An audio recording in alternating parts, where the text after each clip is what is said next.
अभी से थोड़ी देर पहले पंजाब के वुज़रा ने एक प्रेस कॉन्फ्रेंस की और राजा बशारत साहब, जिन्होंने पहले दिन बहुत ही गैर जिम्मेदारी का मुजाहरा करते हुए इस वाक़े में जिन लोगों को मार दिया गया था उन्हीं की तरफ शूको शुबहात पैदा किए थे, आज उन्होंने प्रेस कॉन्फ्रेंस करते हुए कहा कि जो JIT ने रिपोर्ट सबमिट की है उसकी रोशनी में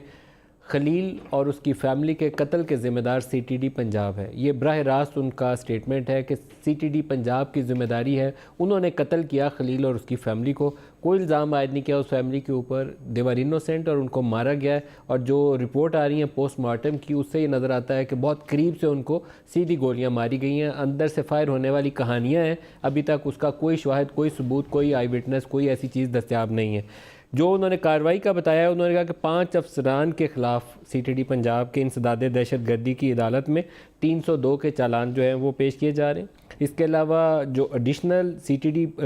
DIG CTD पंजाब जो हैं उनको एडिशनल DIG CTD पंजाब और SSP CTD पंजाब और DSP CTD पंजाब, इनके ख़िलाफ़ कार्रवाई जो है वो अमल में लाई जा रही है। कुछ को हटा दिया गया अहदों से और वफाक को कहा गया कि आप इनकी खिदमात ले लें। SSP CTD जो है उनको सस्पेंड किया गया है और इसी तरीके से जो DSP CTD है उनको मुअत्तल किया गया और जो इस वाक़े में मुलव्वस एहलकार थे उनके ख़िलाफ़ कार्रवाई का आगाज़ किया जा रहा है। ज़ीशान जावेद जो इस गाड़ी के ड्राइवर थे, उसके मुतल्लिक़ अभी तक उन्होंने राजा बशारत ने क्लियर स्टेटमेंट नहीं दी। उन्होंने कहा कि इसके ऊपर JIT ने मज़ीद तफ्तीश के लिए वक्त मांगा है और कल हम दोबारा आएंगे और ये गाड़ी किसकी थी, किसकी मलकियत थी और ज़ीशान जावेद कौन था, उसके मुतल्लिक़ दोबारा ब्रीफिंग करेंगे।